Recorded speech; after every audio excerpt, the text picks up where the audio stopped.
Praise the Lord. Hallelujah. ప్రభు అయిన యేసుక్రీస్తు నామం పేరిట మీ అందరికీ శుభోదయం. ప్రియ దేవుని బిడ్డలారా, ఈ 27వ తేదీ 5వ నెల 25వ సంవత్సరంలో మనం చేరి ఉన్నాం. ఈ దినము దేవదేవుని కృపాక్షేమను బట్టి ఈ అందిన ఆహారంలో ఆ మహోన్నతమైన ప్రభు యొక్క వాక్యాలను ధ్యానం చేసుకోవడానికి పరమగీత ప్రసంగ వాహిని ధారావాహికలో కొన్ని ఆత్మీయ సత్యాలను నేర్చుకోవడానికి ఆ దేవదేవుడు మనకు అనుగ్రహించని గొప్ప ఆశీర్వాదకరమైన సమయంను బట్టి దినమును బట్టి ఆ ప్రభువుకు స్తుతి స్తోత్రములు చెల్లిస్తూ ఉన్నాను. హల్లెలూయా, హల్లెలూయా. ప్రియులారా, పరమగీత ప్రసంగ వాహిని ఈ జనవరి నెల నుండి మనము ధారావాహికగా వచనం వెంబడి వచనం ధ్యానం చేసుకుంటూ వస్తూ ఉన్నాం. పరమగీతములు 1వ అధ్యాయం 5వ వచనములో, యెరూషలేము కుమార్తెలారా, నేను నల్లని దాననైనను సౌందర్యవంతురాలను, కేదారు వారి గుడారము వలెను, సొలొమోను నగరు తెరల వలెను నేను సౌందర్యవంతురాలను అని షూలెమీతి యెరూషలేము కుమార్తెలతో చెప్తోంది. తన ఆత్మీయ సౌందర్యం గురించి. శారీరకంగా నేను నల్లని దాననే, కానీ నేను ఆత్మీయంగా సౌందర్యవంతురాలను. సరే, మనము శారీరక సౌందర్యము, ఆత్మీయ సౌందర్యము వాటి గురించి వివరించుకుంటూ, ఆత్మ సంబంధమైన సౌందర్యము, అలాగే క్రీస్తును పోలిన అందము, ఈ విధముగా అనుదిన ఆహారంలో ధ్యానం చేసుకుంటూ వస్తూ ఉన్నాం. పిల్లరా, ఈ దినము కేదారు వారి గుడారము వలెను నేను సౌందర్యవంతురాలను. ఎందుకు కేదారు వారి గుడారము వలె నేను సౌందర్యవంతురాలను అని ఇక్కడ ప్రస్తావిస్తూ ఉంది షూలెమీతి. అసలు ఏంటి కేదారు వారు ఎవరు? బైబిల్ గ్రంథంలో ఎక్కడ ఈ కేదారు వారి గురించి చెప్పబడి ఉంది? అసలు వీళ్ళు ఏ వంశానికి చెందిన వాళ్ళు? వీళ్ళు ఇజ్రాయేలీలా? ఇజ్రాయేల్లో 12 గోత్రాలు ఉన్నాయి. వీళ్ళు ఏ గోత్రానికి చెందిన వాళ్ళు? లేక ఇష్మాయేలీలా? మరి వీళ్ళు ఎవరు? లేకపోతే వీళ్ళు కయ్యను సంతానమా? కనానీయులా? వీళ్ళు ఎవరు? మోయాబీయులా? ఈ కేదారు వారి గుడారము వలె నేను సౌందర్యవంతురాలను అంటుంది. అంటే కేదారు వారి గుడారము అంత సౌందర్యం గలదా? ఆహా, నిజమే కదా. ఆమె నేను కేదారు వారి గుడారం వలె సౌందర్యవంతురాలని ఎందుకు పోలుస్తుంది అంటే, కేదారు వారి గుడారము అంత సౌందర్యము గలవి,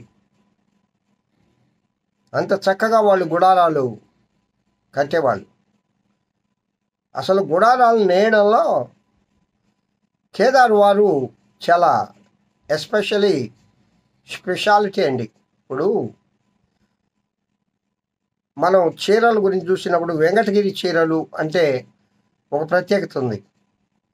వెంకటగిరిలో ఆ చీరలు నేయడము అనేది నిజంగా చాలా ప్రత్యేకత కదా. వాళ్ళు అగ్గిపెట్టెలో చీరను నేర్చి పెట్టి వాళ్ళు గొప్ప గొప్ప వాళ్ళకి ప్రజెంటేషన్ పంపించారు. అంటే అంత నైపుణ్యత కలిగిన వాళ్ళు అందరూ నేస్తారు చీరలు. కానీ వెంకటగిరి చీరలకే ఇంతకంత ప్రత్యేకత. అయితే అందరూ గుడారాలు ఉంటాయి, అందరికీ గుడారాలు ఉంటాయి. ఆ దినాల్లో గుడారాలే కదా, భవనాలు లేకపోతే విల్లాసు, ఏమండి, రకరకాలైన హౌసెస్ మోడల్స్ లేవు కదా. ఆ దినాల్లో సంచార జీవులు వీళ్ళందరూ. ఒక స్థిరమైన స్థలంలో జీవనం చేసేవాళ్ళు కాదు. అంటే ఎక్కడైతే వాటర్ ఉంటాయో ఎక్కడైతే భూమి వ్యవసాయానికి అనుకూలంగా ఉంటుందో, పశువుల మేతకు గొర్రెల మేతకు అనుకూలంగా ఎక్కడ ఉంటుందో అక్కడికి వెళ్ళడం, వాళ్ళు గుడారం వేసుకోవడం, అక్కడ కాలం గలపడం, అక్కడ వ్యవసాయం చేయడం, మరలా ఆ భూమిని వదిలేయడం, మరలా వేరే దగ్గరికి వెళ్ళడం. ఈ విధంగా సంచార జీవులందరూ గుడారాల్లోనే నివసిస్తూ ఉన్నారు. ఇజ్రాయేలీలు కూడా 40 సంవత్సరాలు అరణ్య ప్రాంతంలో గుడారంలోనే నివసించారు. కావున ప్రియులరా, అలాగే అబ్రహాము, యాకోబు వీరందరూ కూడా గుడారాల్లోనే నివసించారు. తరువాత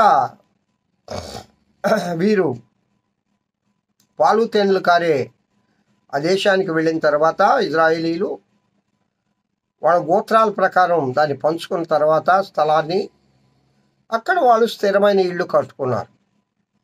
సరే రండి, కేదారు వారు ఎవరండి? కేదారు వారు అంటే వీళ్ళు ఇష్మాయేలీలండి. కేదారు అంటే అర్థం ఏంటంటే ఇష్మాయేలీల గుంపు అని అర్థం. వీళ్ళు ఇష్మాయేలీలు. ఎవరి ఇష్మాయేలు? అబ్రాహాము కుమారుడు. దాసికి అబ్రహాంకు హాగరు పుట్టిన కుమారుడు. ఇష్మాయేల్ సంతానాన్ని కూడా దేవుని దగ్గర ప్రార్థన చేస్తాడు, అయ్యా ఇష్మాయేల్ని కూడా జ్ఞాపకం చేసుకో అంటే దేవుడు అంటాడు, నేను ఇష్మాయేల్ని కూడా జ్ఞాపకం చేసుకుంటాను. కాబట్టి ఈ దినం ప్రపంచంలో మొదట అబ్రహాము సంతానం. అబ్రహాము సంతానం అంటే ఇజ్రాయేలీలే అనుకోకండి. అబ్రహాము వలె యేసుక్రీస్తునందు విశ్వాసం వచ్చిన ప్రతి ఒక్కరూ అబ్రహాము సంతానమే. అది యేసయ్యే చెప్తాడు ఆ మాట. కావున క్రైస్తవులు అనేది ప్రపంచంలో ఈ దినము ఎవరు ఎక్కువగా ఉన్నారంటే క్రైస్తవులు, ఆ తర్వాత ఇష్మాయేలీలు. ఏమయ్యా హిందువులు ఉండకూడదా, బౌద్ధులు ఉండకూడదా, జైనులు ఉండకూడదా, వేరే వాళ్ళు లేదు. దేవుడు ఏర్పాటు చేసుకున్న జనం వీళ్ళు. అంటే క్రైస్తవులు అంటే యేసుక్రీస్తు ప్రభుని ఆరాధించేవాళ్ళు, నిజమైన దేవుణ్ణి ఆరాధించేవాళ్ళు. దేవుడు ఆ దినం అబ్రహాంతో వాగ్దానం చేస్తాడు, నక్షత్రాలు చూడు, ఆ విధంగా నీ సంతానాన్ని అభివృద్ధి చేస్తాను. ఇప్పుడు చేశాడు కదా. ప్రపంచవ్యాప్తంగా ఈ దినము అబ్రహాము సంతానమే కదా. ఆ తదుపరి ఇష్మాయేలీలు. కాబట్టి ప్రియులరా, ఈ ఇష్మాయేలీలు గుంపుని కేదారు అని అంటారు.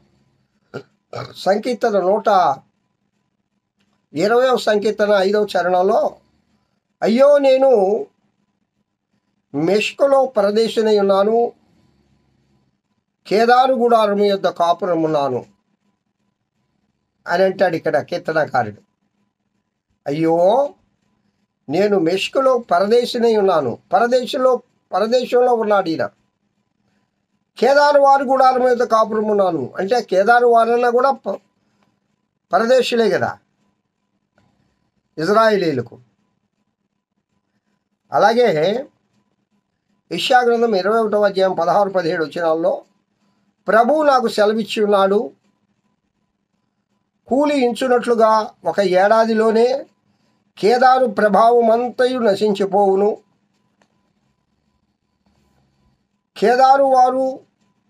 కేదారీయులు బలాఢ్యులు, విలుకాండ్రులు, వాళ్ళల్లో కొద్దిమంది అయిపోతున్నారు వాళ్ళందరూ. సహజంగా అండి, కేదారు వారు చాలా బలాఢ్యులు. దేవుని గ్రంథం చెప్తుంది ఇక్కడ. యెషయా గారు చెప్తా ఉన్నారు, ప్రవర్తిస్తూ ఉన్నారు. వాళ్ళు మంచి విలుకాండ్రు, వాళ్ళు కొద్దిమంది అయిపోతారట. అంటే కేదారు వారంటే మంచి నైపుణ్యత కలిగిన వారు, మంచి బలాఢ్యులు, అలాగే మంచి విలుకాండ్రు, కానీ దేవుని శాపం పొందిన వాళ్ళు. యెషయా గ్రంథం 42:11 అరణ్యము దాని పురములు కేదారు నివాస గ్రామములను బిగ్గరగా పాడబలెను. శల నివాసులు సంతోషించుదురుగాక. పర్వతముల శిఖరముల నుండి వారు కేక వేయుదురుగాక.